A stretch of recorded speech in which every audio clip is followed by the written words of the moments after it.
स्पष्टता की है कि किसी को भी कोई ग्रीवेंस है तो एसपी कार्यालय में प्रतिदिन सुबह 10:30 से 12:30 तक ग्रीवेंस सुने जा रहे हैं और उसके रिड्रेसल के लिए उसी शाम को चीज़ों को उनको स्पष्ट किया जा रहा है कि क्या हुआ है।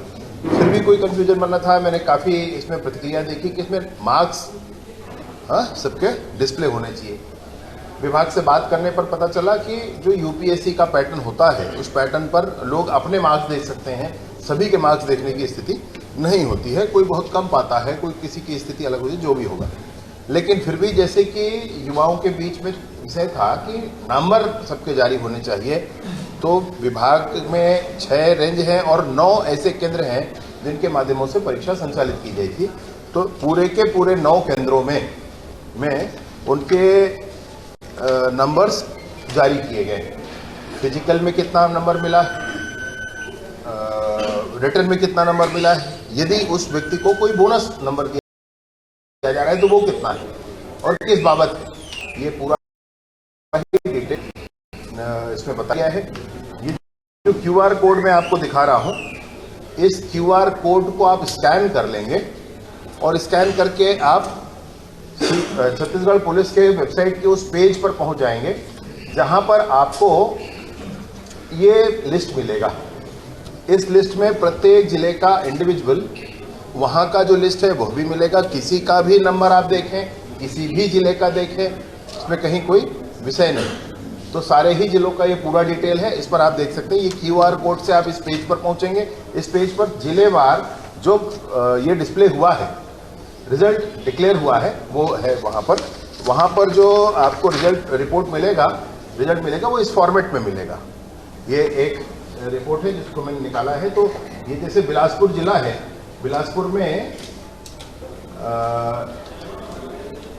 आरक्षक संवर्ग की भर्ती परीक्षा का अनारक्षित वर्ग है, फिर उसके बाद पिछड़ा वर्ग है, अनुसूचित जनजाति वर्ग है, अनुसूचित जाति वर्ग है, सबकी अलग अलग सूची है।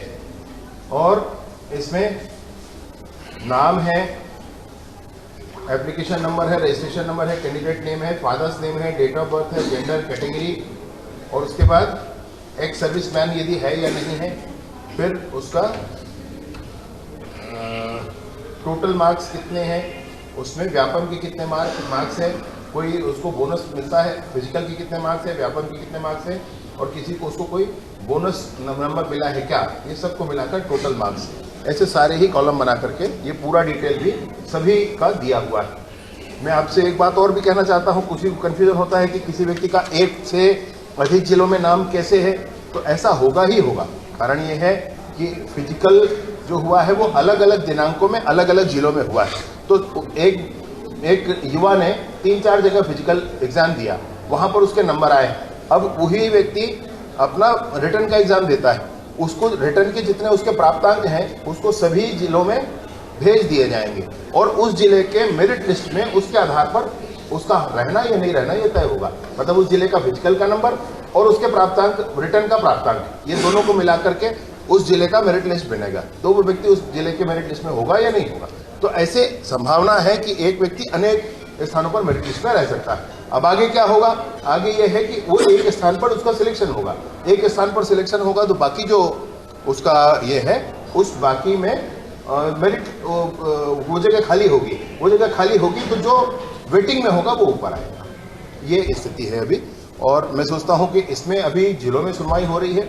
मैंने प्रदेश स्तर पर प्रशासनिक स्थिति में सुनवाई के लिए कहा है और मैं कोशिश करूंगा कि मैं भी एक दिन बैठ करके पूरी बातें सुन लूं, जिसके भी कोई भी ग्रीवेंस होगा तो मैं सुन लूं। मंत्री जी, इसको लेकर इस तरीके से हल्ला पूरे देश में मचा और इस तरीके से पक्ष ने भी इसको बड़ा मुद्दा बनाया, इसको आप किस रूप में देखते हैं और आप क्या कहना चाहते हैं? आगे सब कुछ पारदर्शी है, सब कुछ एकदम क्लियर? नहीं, पारदर्शी तो 100% है। मैं अभी भी कहता हूं, मैंने उस दिन भी कहा कि जिसको कोई फैक्चुअल कोई चीज लाकर मुझे दिखाए, भाई कोई मुझे ये बताए कि देखो भैया इस जिले के इस वर्ग का, मतलब इस पद के लिए इस वर्ग का कट ऑफ इतना है और मेरा उससे ज्यादा है फिर भी मेरा नहीं हुआ, कोई मुझे आकर बताए। आप में से कोई जानता हो तो मुझे बता दे, कोई आज जानते हो तो वो मुझे बता दें। और आज नहीं तो मैं किसी एक दिन डिक्लेयर करके बैठ जाऊंगा, दिन भर बैठ जाऊंगा 8 घंटे लगातार, कि जिसके पास ऐसा कोई विषय होगा वो मुझे बता दे।